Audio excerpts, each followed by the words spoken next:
we have here wildebeest or blue wildebeest. We call it blue wildebeest.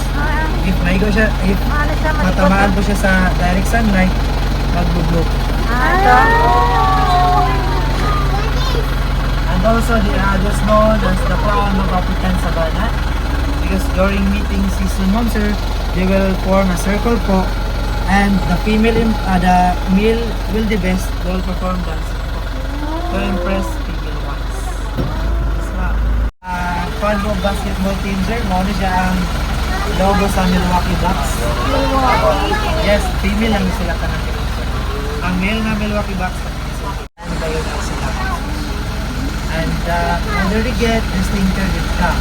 The stinker they become, the more attractive po to your fans. Sa Tagalog pa,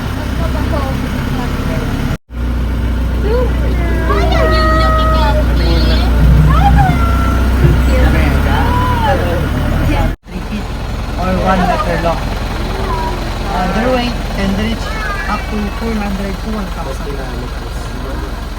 lumalaki. Si ma'am, pag kinuha dun sa kasama niya, kakawain po ito. Kasi nakabuntis na ma'am eh. They can run up to 80 kilometers per hour. Ito po yung hinahabol sa mga cheetah. Hindi po nakahabol yung cheetah para sa kanila po. Kinunti yan eh. Buntis. Kakakain niya lang yung isang nag-picture. Masaya ba siya? Hindi, gutom na siya. Swimming. Oh, ayun ah. Swimming. Galing ah. Oo, masisid pa. Oh. Oh, wala. Ang tagal lumutang doon. Pag nahulog ka dyan, talagang kakainin ka na ng mga yan. Siyempre. Ano yan? Uy. Tumitingin lang ako pa talaga. Nga oh. Pero busog siguro yung mga yan. Hindi, inakain yun. Anong luto yan? Anong luto yan? Inasalo? Ano po? Kinilaw. Kinilaw. Ito, laki oh.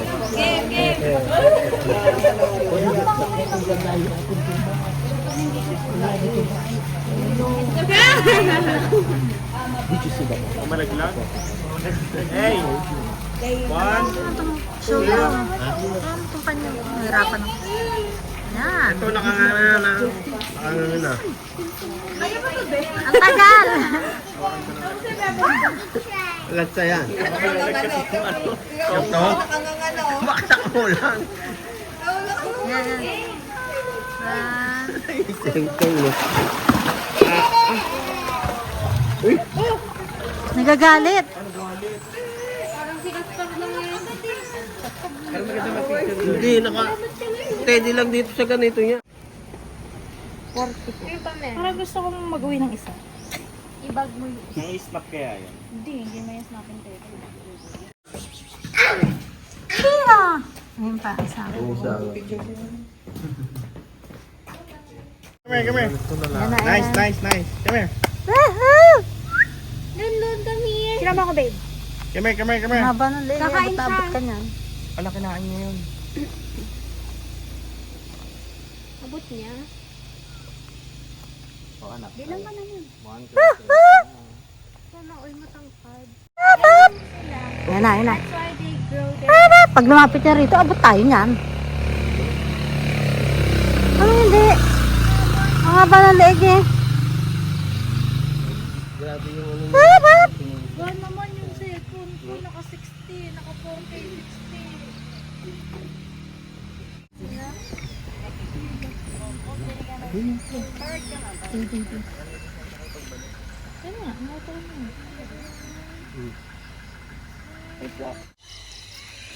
It's flamingo. Ano yung nahanap nila to? Tulog, kinakain. Tapos tulog nga. Ang tangkad. Ayun, tulog oh. Pag natutulog siya, nakataas ang isang paa. Ayun nga. Oh. Tulog yung mga yon. Ayun oh.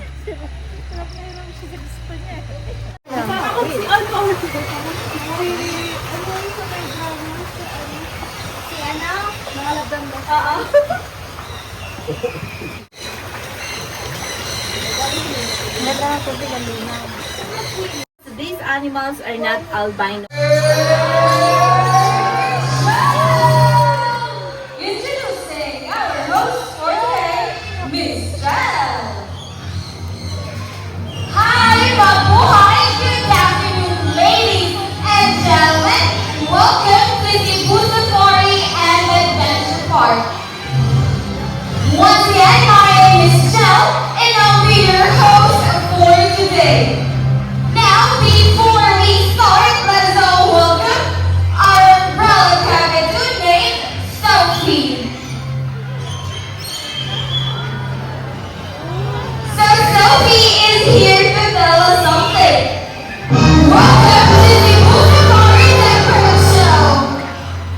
Now, before we proceed, I need to make sure that we're all set and ready.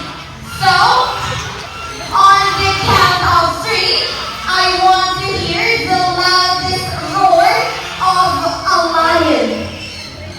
Ready? In 1, 2, 3. What a terrific roar, everyone. Thank you for that. Now, did you see our group of pigeons? Did you know that pigeons can remember places and find their way back no matter how far they go? That's why they're used as messengers to carry out messages to our friends, families, and loved ones. Feathered friends? Now to start, let me call our bird trainer, Mr. James, to join me on stage and to welcome our blue and gold macaw named Amigo. So Amigo comes from South America and lives in the rainforest of Brazil. He's a very responsible bird who loves to keep his environment clean. So we have here 2 sample trash that's labeled with biodegradable and non-biodegradable. We also have some sample trash. Now let's see how Amigo will clean up this mess. For our first shot, we have the plastic bottle. Open the non-biodegradable lid and drop it inside. Good job, Amigo. Let's have the paper cup. Walk all the way. Open the biodegradable and drop it inside. Good bird. Let's have the third touch, buddy. A plastic bottle. Open the non-biodegradable and drop it inside. Let's have the last touch, buddy. A paper box. Walks all the way. Open the biodegradable and he dropped it outside. See, if a bird can do it, why can't we, right? So always remember to put your trash in the trash bin. As the saying goes, cleanliness is next to godliness. That's right. Now thank you so much, Amigo, and thank you so much, Mr. James. One cooperation, please remain seated at all times. Please do not try to touch or reach out to the birds as they will fly closer and closer to you guys. Now, ladies and gentlemen, let's all welcome our cute and playful eclectic sparrows, Rio and Star. Ayun pala.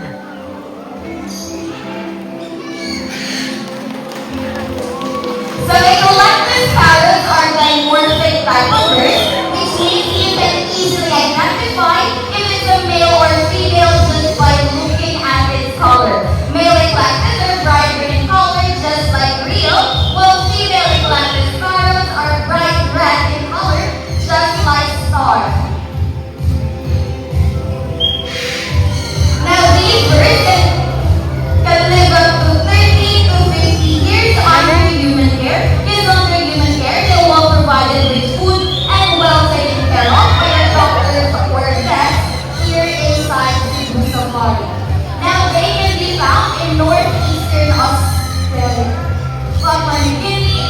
Solomon Island.